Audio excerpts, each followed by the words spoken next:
Candice believes that ancestral, community, and ecological healing are the most urgent issues of our time. They coach systems leaders, offer one on one counseling, and facilitate healing experiences at justice oriented institutions throughout the nation. In her free time, Candice enjoys writing, painting, and sharing their enthusiasm for nature with their 7-year-old. Welcome, Candice. Thank you. Thank you for having me. Absolutely. So happy to have you here. Will you share with us your pronouns and where you're joining us from today? Yes, I use they, them, and she, her pronouns, but I prefer they, them. And I'm calling in from unceded Arapaho, Ute, and Cheyenne land, which we also call Denver, Colorado. Oh, you're in Denver. I did not realize. I'm in Denver. How funny. Well, play date. Yes. Play date for sure. Oh my gosh. I love that. That's like the best news I've heard all day. Yay. Likewise. Oh, that's so funny. So let's see. Okay. I would love to know just the story of you. Like what led Mhm. you to the work that you do today? Yeah. Oh, you know, it's the most common question that I'm Mhm. asked, and it's honestly the hardest one to Mm. answer. Mhm. Uh, because it feels like there are so many threads, so many ways to um, look at something. Totally. So each time I'm asked, I'm sort of like feel like I'm thrown into this quandary of like What is which my story? Yeah. which side of the looking glass am I going to look in today? Right. Totally. Totally.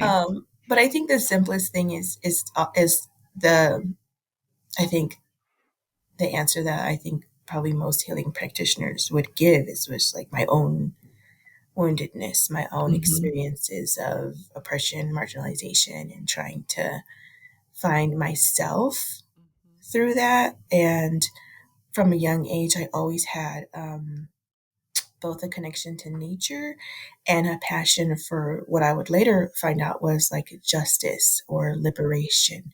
It was very innate, it was very second nature. So I think I don't like to give the oppressors and credit. It Mhm. was my innate.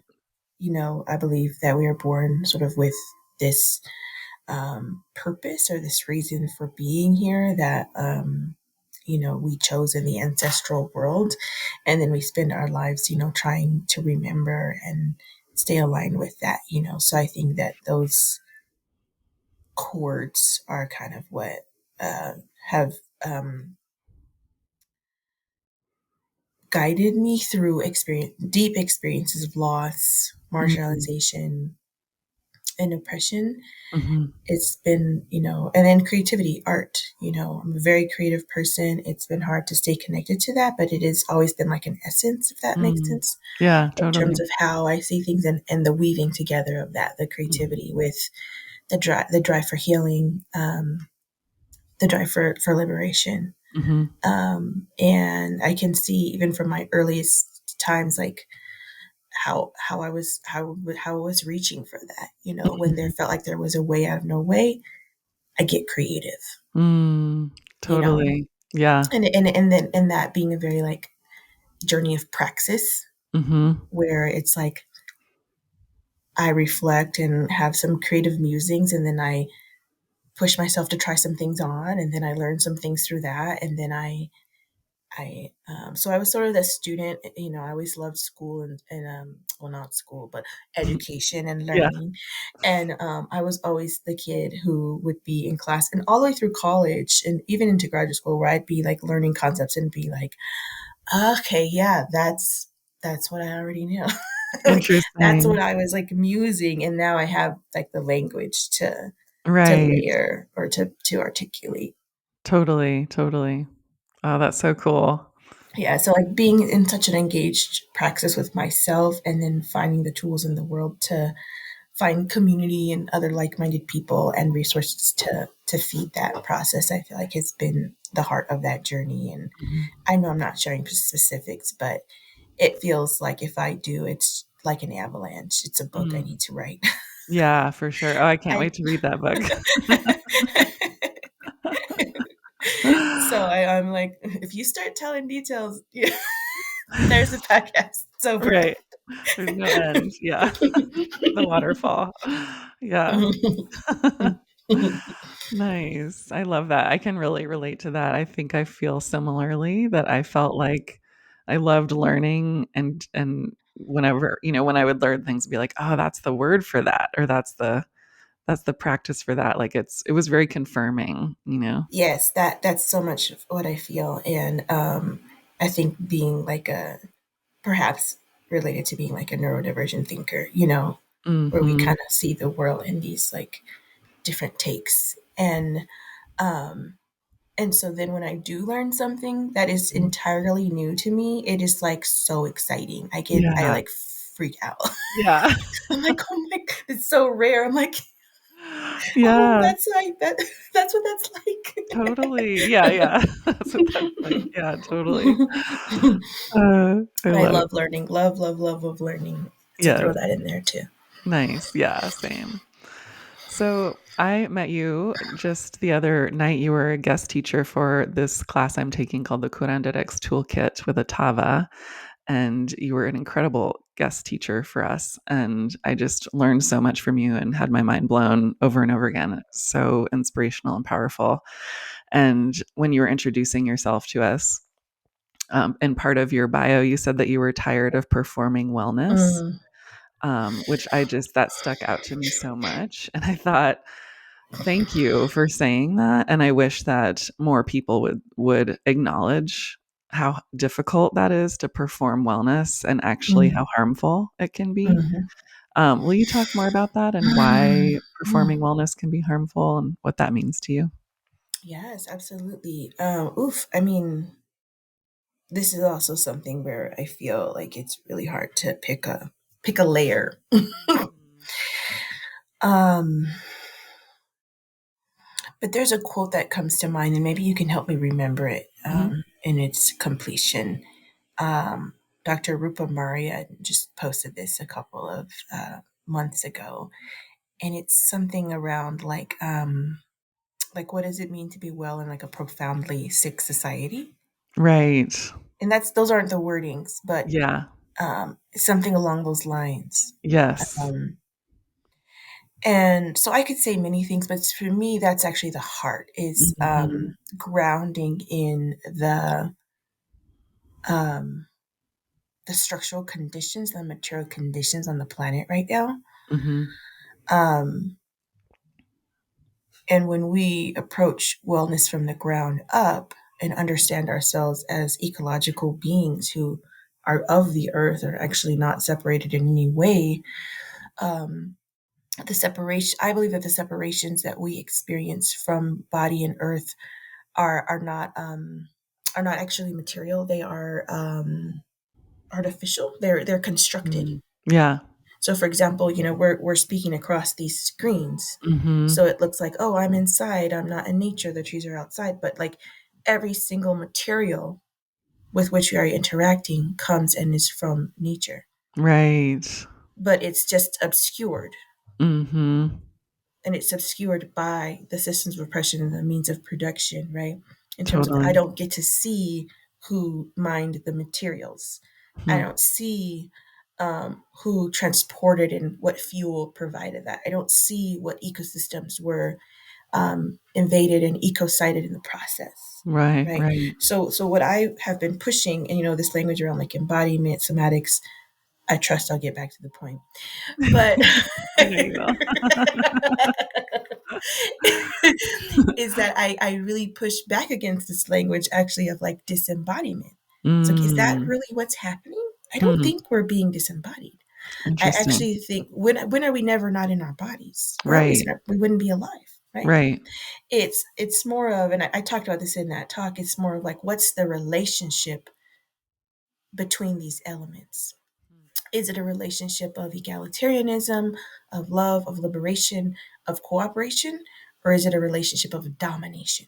And so I think that's actually what we've been inherited in the society, is a relationship of domination to ourselves, our bodies, and our earth. It's not disembodiment, it's an Wow. embodiment of domination. And Wow. that's helped me.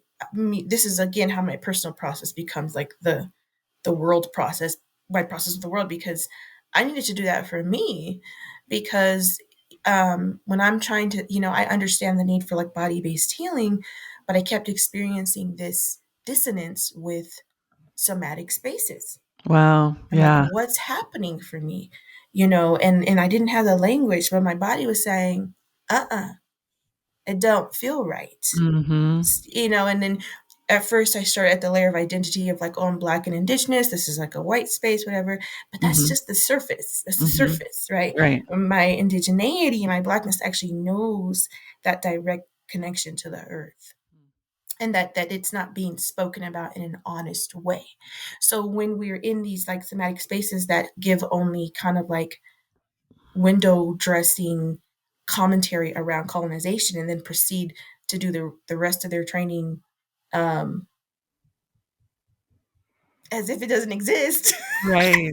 in Yeah. real time, in real space, that is confusing. And it is actually, to come back to your question, to me, an example of the performance of wellness. Yes. So when our true relationships to our world and one another are obscured, and that is by design, right? They have to be obscured for us Mhm. to consent to it, right? It's part of like I think of this as sort of like the psychology or like somatics of like domination and oppression. And I'm sure there are people who might be saying this better than I am, because Mm. as I've shared with you, I have a lot of intuitive things, and then that are coming from my lived experience, but there may be like scholars and things out there, and I just haven't bridged that yet, and that'll come, Mhm. so if folks know resources and things, feel free to, I'm a learner, so I want to learn, but this is my intuitive language to describe Yes. what I feel in my body, Yeah. is that these relations are being obscured. And so that is why I think the performative, to the root of why wellness is often performative. Mm. It's less of an individual choice, I think, although we are actors and participators with it, Mhm. but it's more of like, if you're sort of given, you're sort of those of us who come in seeking healing, wellness, and know that we need it, we often receive it from sources that haven't unpacked their own colonialism, and Totally. haven't unpacked their own this domination and how it exists in that system. And Mhm. that's what my critique is for a lot of these like embodiment spaces, is that they're critiquing the systems in the world, Hmm. but it's Yeah. always a challenge to critique how it's showing up in the vehicle we're in, right? Wow. Yeah. That's harder because it requires a whole other set of things, right? Right. Humility, introspection, grief, And so but because we often get our wellness from these sources that are like obscuring the root causes of harm Mhm. and suffering, then we internalize. I think that like kind of blankness can be internalized. Hmm. And so then I see that feeding a construct of like wellness looking a certain set of ways that isn't actually matched to the historical moment. Hmm. And then we internalize this inappropriate expectations of ourselves, that I should be like demonstrating a level of calm, a level of presence, a level of embodiment, or it should look a certain way that tracks across, all systems of oppression, right? Around like Right. whiteness and culture and respectability. It's not a coincidence that being healed generally maps onto being a socially normative person. Right. That's not Right. by mistake. Right. But I think there are many nuanced, layered processes that create it, right? Yeah, And so totally. that's why in our talk I talk so much about the need to really unpack that, because whether we intend to or not, without that unpacking, I think it does an intentional unpacking and undoing and wrestling and reckoning and redefining and reclaiming of our indigenous healing practices in a decolonial way what else is there to perform?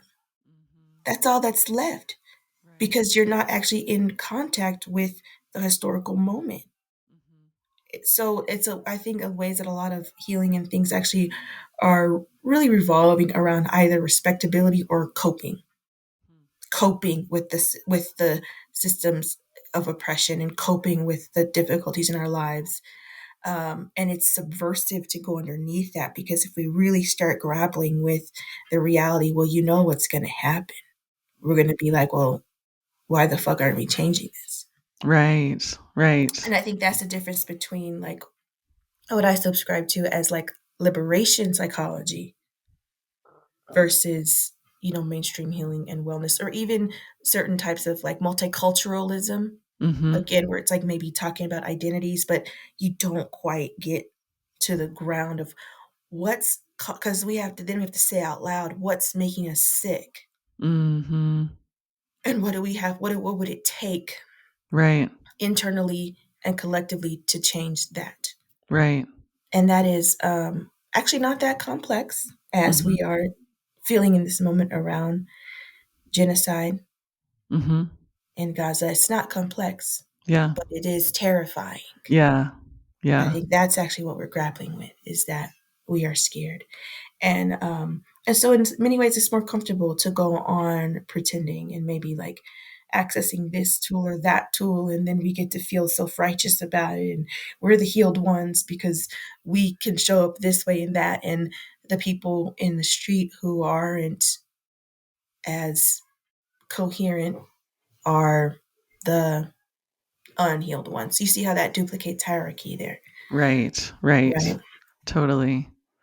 It's like we then internalize that same dynamic that we're all steeped in. That Because exactly, and it's just reifying the embodiment of domination and right. just maybe changing the terms of what that looks like. Yeah, I'm exactly. dominant because I'm calm and I know how to self-regulate. In the Right. middle of like, I'm like, oh, cool, right? In the middle of like, you know, climate collapse, you're self-regulated. Great, Right. you know, that Yeah. is not something to That's celebrate. not it. Yeah. Like, maybe if we were all more dysregulated, we'd get somewhere. Right. Right. Totally. And so there's so much. And like again, I Mhm. sometimes want to write these books because I'm like, I know someone has already written this and probably done a better job. Um, No, they haven't. you think so? I think they have. No, we need your book.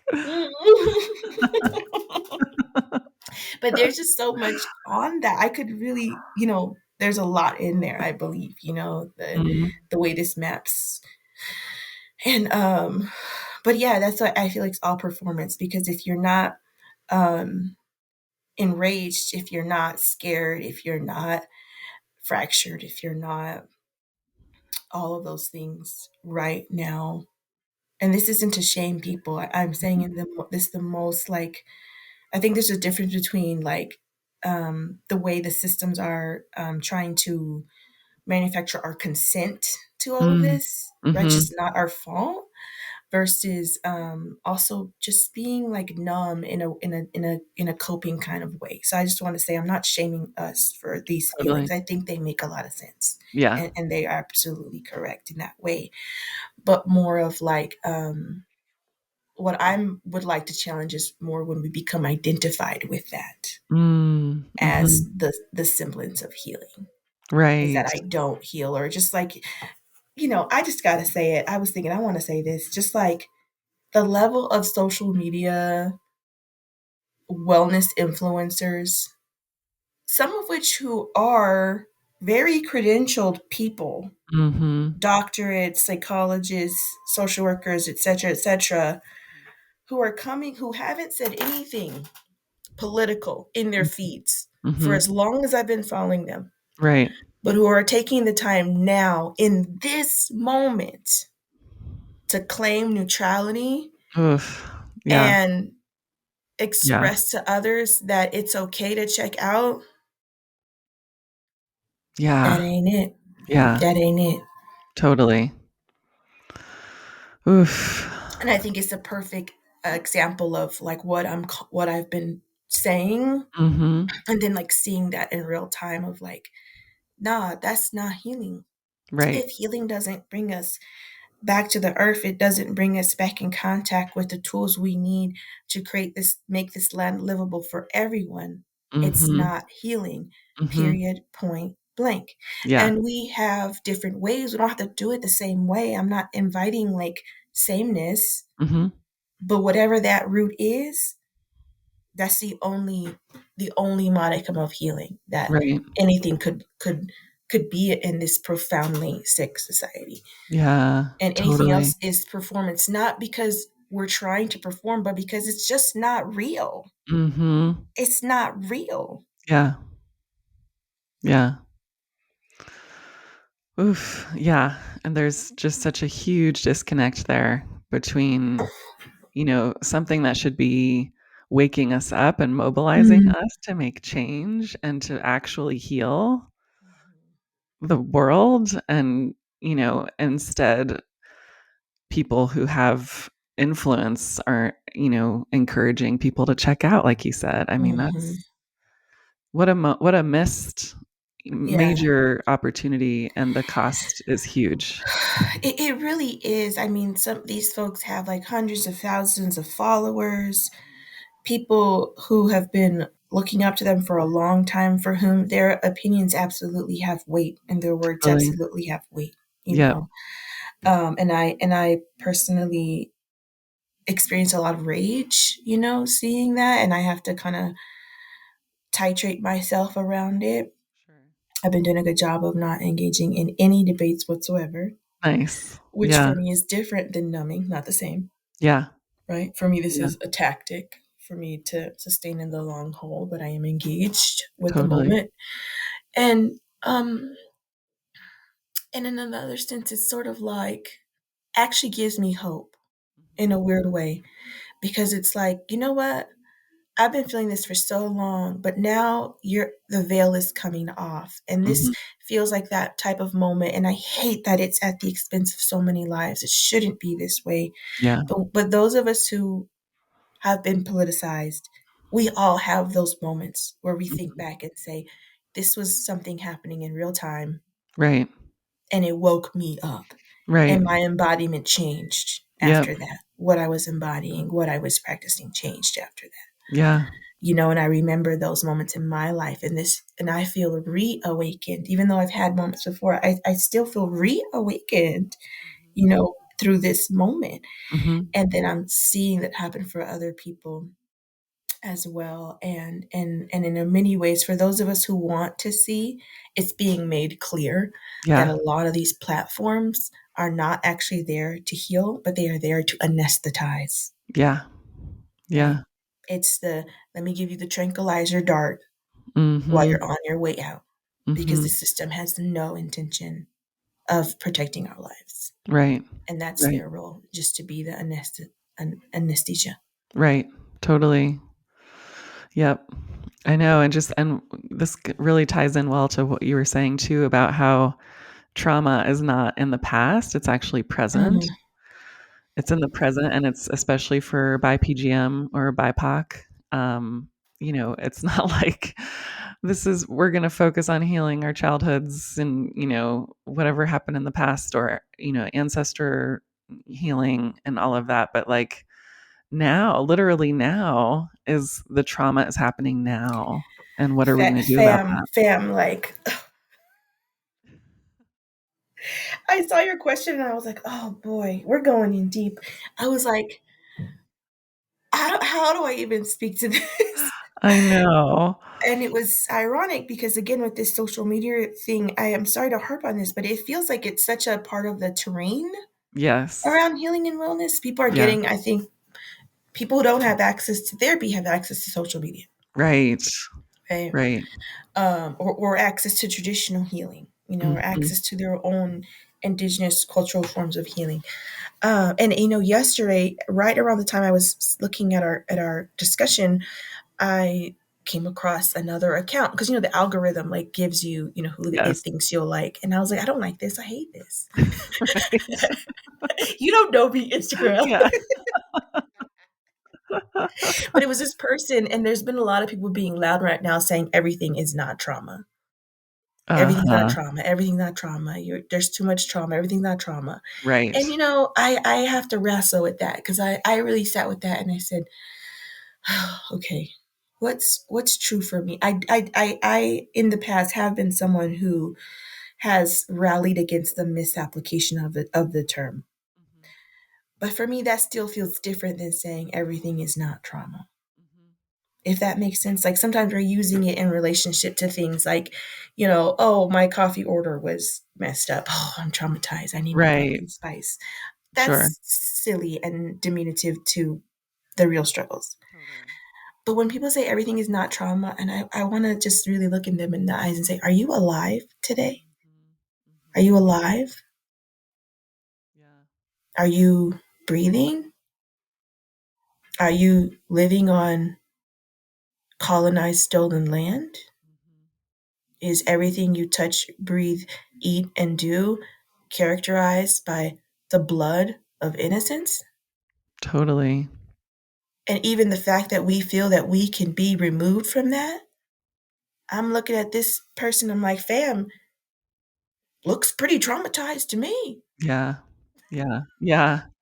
And Totally. it was layered, as well. There were other things that were mentioned that I won't go into that I don't think are like, connected to this conversation. But again, I'm just like, oof, this feels gross, like the ways that social media creates that kind of room for dislocated conversations to happen and Yeah. then to be almost siloed with each other because it feels like that person was like responding to like other like trying to speak out against like other people, and I'm like, y'all not in touch with the earth. None of Right. y'all, Right. you know um because my question is, how could everything not be trauma?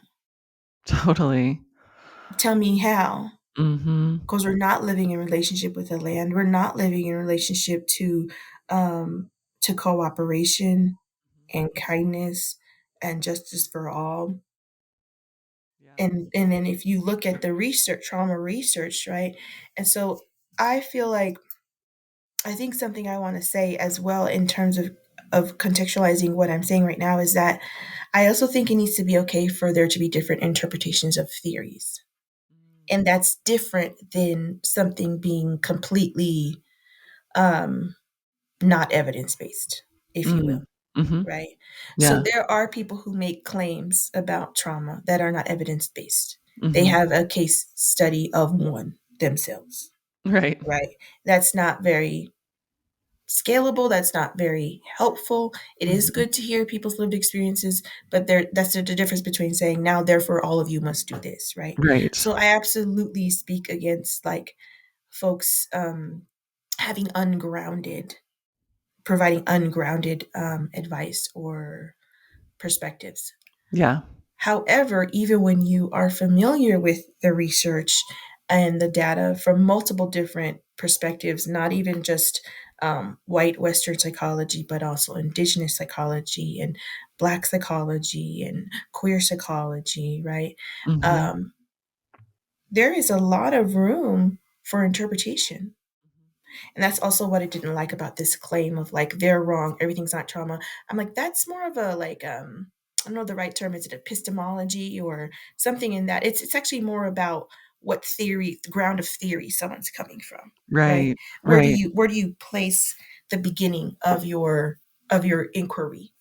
And Mhm. I don't place the beginning of my inquiry in the individual body. Interesting. I Yeah, place that totally. in the collective ecosystem Mhm. and honestly at the start of colonization. Right. So if I am drawing my understanding of trauma 500 years back Mhm. and then 10,000 years back, but you're focusing on the individual body here in 2023, we're not Mhm. having the same conversation, Right. Right. And so to the thing around like trauma in the present, I can share why I think of it that way. Mhm. One is what we just said is like really coming home to the moment we are in Mhm. and seeing ourselves as part of the collective crisis on the planet. Yeah. That is traumatic, Yeah. meaning not meaning pathological not meaning flawed. That is, I am not invoking those um,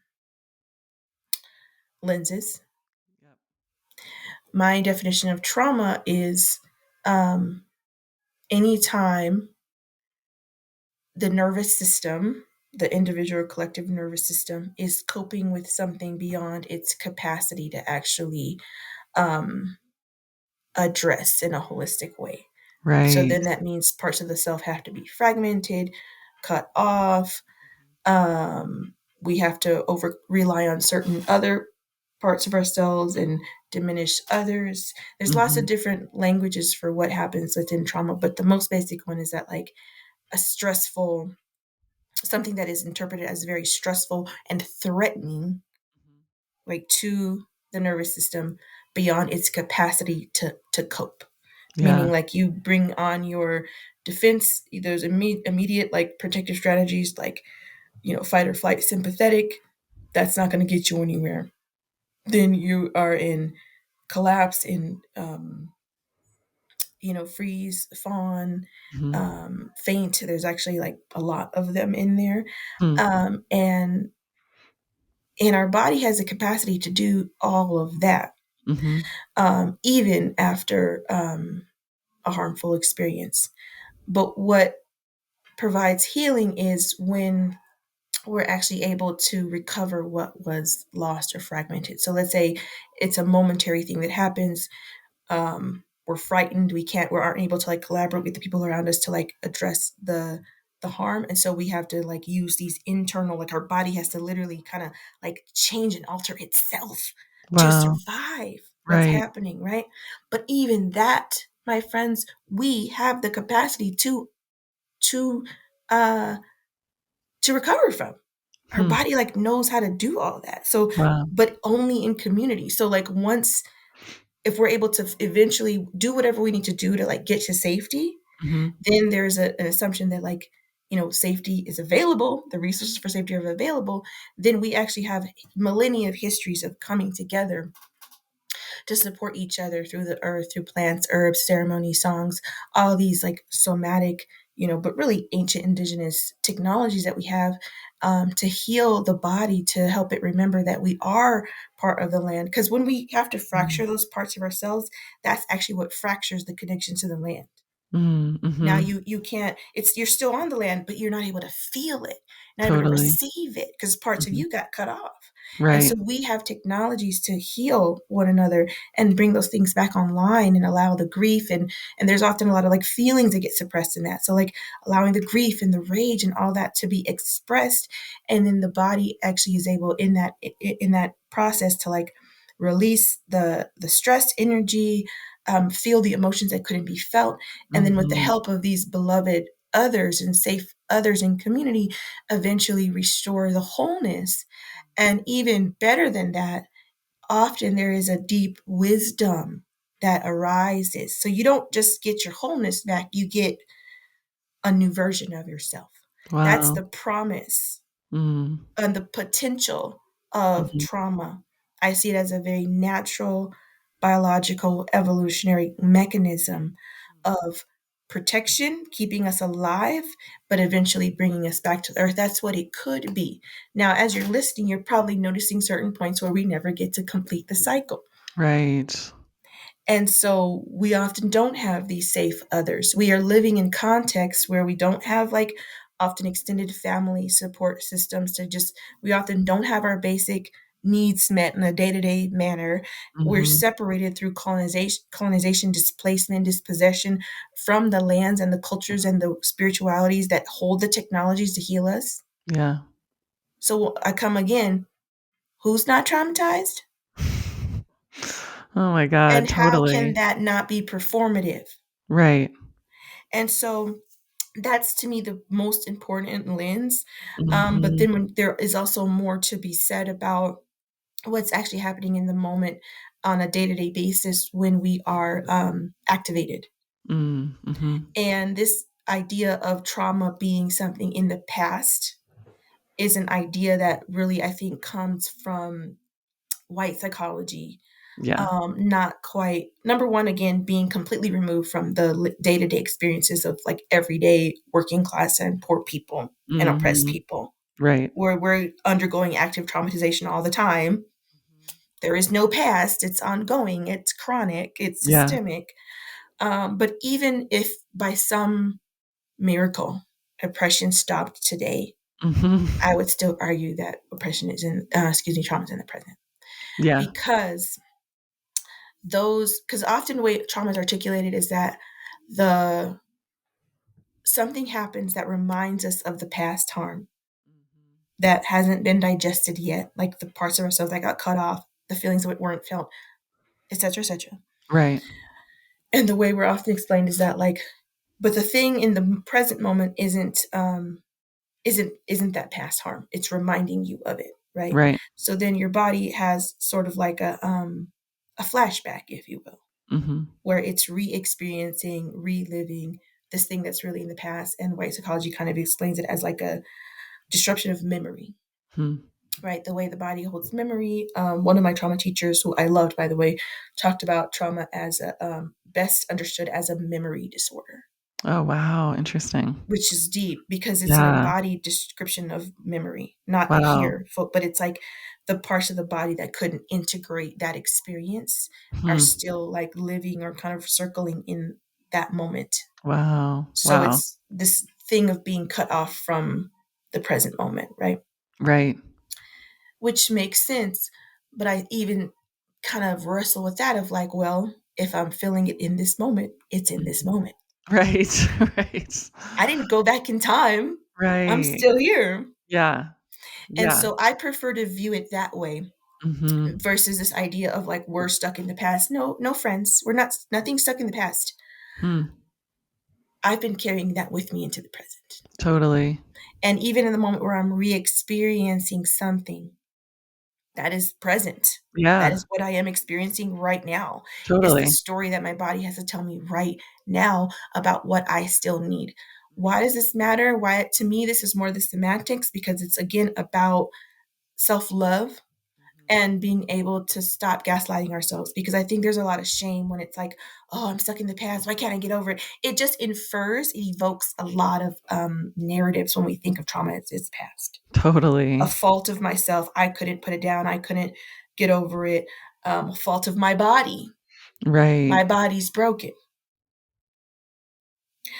And I think I try to, as a healing practitioner, I try to release those binds of shame wherever I can, or give people invitation to that, to love ourselves fully in this moment, and have the courage to recognize, which I believe is a form of self love, all that we're actually truly holding and grappling with. And it Yeah. doesn't mean we don't need to take breaks or have times where we are a little numbed out. I'm not against that. Those can be supportive.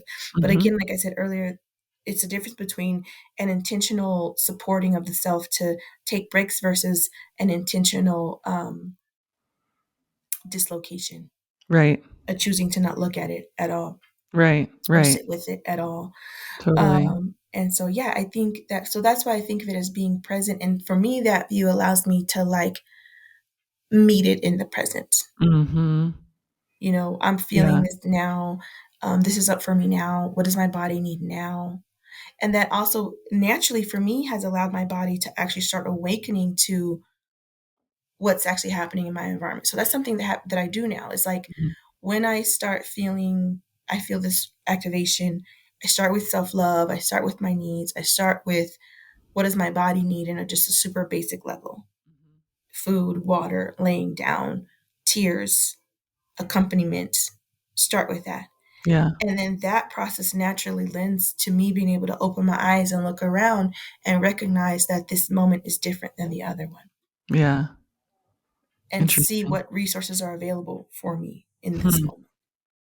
And it's just another way of saying what, a lot of traumatologists are saying, of like being able to bring kind of that loving ventral energy to the parts of ourselves that still need it. And I also think it's important within the structural context to say that we're never not going to need that. Yeah. We're going to need it. We're going to always need it. We're going to need it. We're going to need it. And Yeah. we're going to keep on needing it from here until liberation and Totally. beyond. Totally.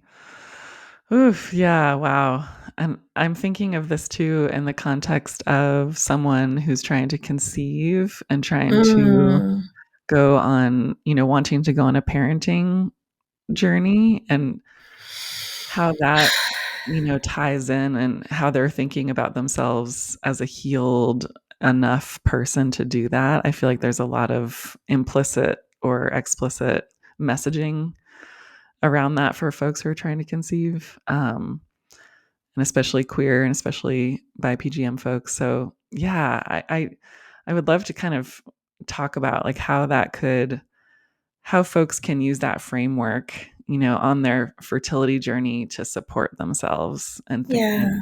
healing alongside, their fertility journey. Yeah, thank you for bringing it around. And I want to admit that I have so much to say about this. That Yay. I have another podcast I was on where they brought me for a part two. So I Nice. just want to put that out there. I would be open to that because I think my personal journey around birth and birthing Mhm. could give a lot of context, and it is very central to even why it was one of those pivot points in my life where Mhm. I actually broke off from the performative wellness and realized it wasn't serving me, because that is when time was up. It did. Yeah. I had was in that before I was 33 when I conceived, and when I gave birth to my child was when that entire charade fell apart, and it had nothing for me. And Yeah. I was able to pull some resources and things to support myself, but it didn't come from that. Mhm. And I believe that it exacerbated my traumatization and made it harder for me to cope and heal, which just made me realize I had to put that down. So Yeah. I just want to name explicitly, like, so much of what I shared today actually comes directly from my birth journey, and I Wow. would love to speak more about that. Yeah, Um, please. Yeah. but for now, I would just say that, I really affirm what you just shared around the need to have a commitment to heal alongside. Mhm. And, I was someone who had this idea of like, I need to heal before I have children. Yeah. And I think it comes from this very, very sweet, very honest place around like understanding so much of what we didn't have. Right, right. And having done all of that work, I was still completely unprepared and rendered absolutely raw Mhm. Yeah, and vulnerable and defenseless through the birth journey. yeah. So if I had to like encapsulate what was missing, or what I think is how I would like frame that now without going Mhm. into the story, I would say, because healing does still matter, this is what I would say. Maybe it's not about being healed before having children, because that's not possible. We're never going to reach this like fixed state of healed, Yeah. and especially not in this context that we Mhm. live. But I do think it's about having a baseline understanding of who you are, what your traumas are, like how they show up in your body, Mhm. what you need in those moments, and what your resources are. Having Mm. a sense of your human and more than human resources, and having building that honesty matters more than anything, is Yeah. building those healthy relationships, practicing in your relations is actually, I think, way more important. It's like learning how to set healthy boundaries, learning how to Mhm. like, taking the time to really cultivate people who like have your back in your raw and dirty, and who can see that, and Mhm. distancing ourselves from people who shame us, who question us, who instill self-doubt. Often those are like family members, and we think, oh, but I need them with my child, and da da da da. The people who created your childhood wounds are Yeah. not going to be the people who help you uh, raise a liberated child. Right, right. Wow. So Yeah. if you have some relationship to them, really wrestling with how to do that in a safe way, Yep. that matters more than anything. We need the people, because you're going to go through it. period. Yeah. You're going to go through it. But your degree to come out of that as yourself and your parental version of yourself is Mhm. very situated in your support systems and your resources. And I think that's Yeah. where like queer community has a lot of wisdom around the Yeah. chosen family. Like that's what we do, and that can also be really complex as well. But I think we have a base. We actually have a powerful baseline in that way.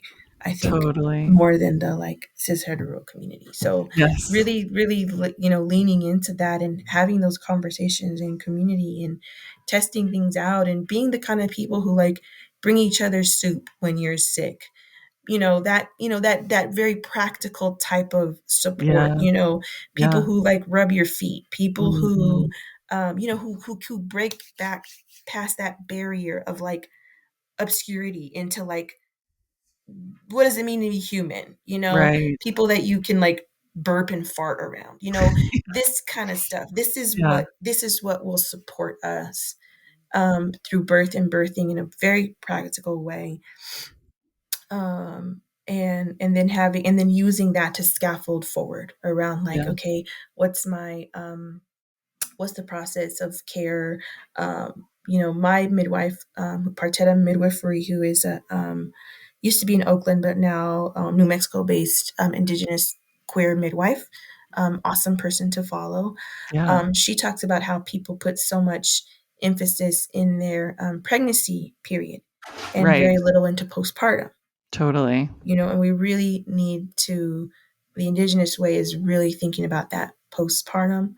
And then I learned a new word, and I would be curious to learn the like queer version of it. I haven't found it, but this word of matrescence, of Mm. like adolescence where you're coming into adulthood, but matrescence where you're identity and everything about you is shifting into like, well, obviously it's turned around motherhood, but we need like a gender affirming Right. one Right. of like coming into parenthood, and how that Mhm. absolutely, it changes everything and it's a developmental milestone. So I would take it beyond just like planning for that care system in postpartum, but into your patrescence or whatever we can call it, you know, Right. something beyond. It's like your life changes forever, Yeah. and there is a grieving for who you used to be, Mhm. but there's also an invitation to a whole different amazing fullness of embodiment, you know, and my birth Totally. journey and my journey as a parent absolutely is core to the things that I believe now, what I've Mhm. learned through birthing and through my child and Yeah. that process, you know. Totally. So yeah, like know your body, know your resources, know what helps you to cope and build, be actively engaged. Like if you're someone who wants children, be as engaged in like nurturing and developing and decolonizing your support systems Yes. as much as you are invested in like fertility and the practical side of things. Yeah, totally. Great advice. Yeah, I have a similar, or I'm not sure how similar our stories are, but just the feeling I had when I had my first was that I felt like I could control so much before, and then I was like, if I do all the things right, and if I do this and this and this and this order and these ways with these teachers, I'm going to have, I'm going to be able to get pregnant on this timeline, and then I'm going to be able to have this birth experience and blah, blah, blah, because I'll be so, healthy and together and healed and all this stuff. And oh my God, my birth experience, the first birth experience I had with my oldest was just, it turned everything on its head and it Upside just down. went so Yep. south so quickly. And it was just such a surprise to me of how little control I actually had and how everything I thought was wrong. I mean, it was just Yeah. this total upside down experience, Mm-hmm. that I realized, oh, I have to like respond in the moment to my healing journey instead of Mm-hmm. arriving somewhere and then going Yeah. forward with my life, you Hmm. know? Yeah, and even hearing you, I relate to so much because for me, it was this sort of like if this, then that Yeah. kind of mentality, like Yeah. very causative, linear Mhm. understandings of healing. When I think back now, are just so naive Right. and like colonized. Honestly, Right. like if this, then that, and it's like, babe, Yeah. you control nothing. And birth itself is sort of like, I think, can be, has the potential, and has, I think, always been held that in this way in indigenous culture Mhm. as a transformative experience of reckoning on Yeah. every level, right? Your Mhm. body in a concrete way, if you are a gestational parent, is going to be reckoned with, like Mhm. the legacies, the histories that have lived in your body. I was not ready for that Totally. on any level, and no one had prepared me for that. That Yeah. conversation had never been there, or maybe like Mhm. in a very surface kind of way. Right. That's why I would love to talk more about this with you, because that was mind blowing. There's a lot in there, Yeah. and then your support systems, Mhm. everything begets gets wrecked, for lack of a better Yes. That was my experience. word. And so, um, and there can be a lot of learning, but I do sincerely wish I had more of this before. It Mhm. would have helped me. Yeah, Hmm. totally. Well, I wonder, do you want to come back for a part 2? I Should would we do love it? to. Okay, Thank you let's for do a part 2. asking. 'Cause I'm, like, looking at all the things I still wanna talk to you about, and I'm like, "We're not gonna get there. We're not gonna get through all this." Okay, so Candace, we are gonna bring you back for a part 2 because this is just too good, and I wanna keep going and not feel rushed for time, so I'm so excited to have you back, and we'll continue this conversation. Alright, so how can people find you, support you, buy all your things? Oh, that's lovely. I don't have things for purchase now, but I hope to at some point. I have ideas. But for now, I think I am most active on my Instagram, which is education underscore healing underscore justice on Instagram, where I do the most of my posting. If you want to hear more of kind of like my musings and things there, and I'm putting that into my newsletter, Okay, which is on Substack, called both/and. nice. And I post there infrequently, but when I do, it's a little bit more like long form Okay, stuff. And also post updates of like when I am doing things in community. Most of my work is direct contracts with like organizations, but at least a couple times a year, I'll offer something that is for that anyone can join. And so that would okay, be announced on both my Instagram and my newsletter. And, I move slow and trust the speed of things, but I am eventually wanting to cook up some more offerings to folks. Like, yeah, but for now, nice. that's the best way. And if folks want to support me, I do offer like paid subscriptions through the newsletter. Mhm. And I'm always accepting tips on my Venmo. Nice. Yes, absolutely. Good. Go tip Candace. Yes. Good. Well, thank you so much for coming today and for being with us and sharing your wisdom and your bubbly, lovely, joyful self as well. And I can't wait to have you back for part 2. Thank you so much. Yeah, thank you for having me and being such a comfortable place to land. Absolutely.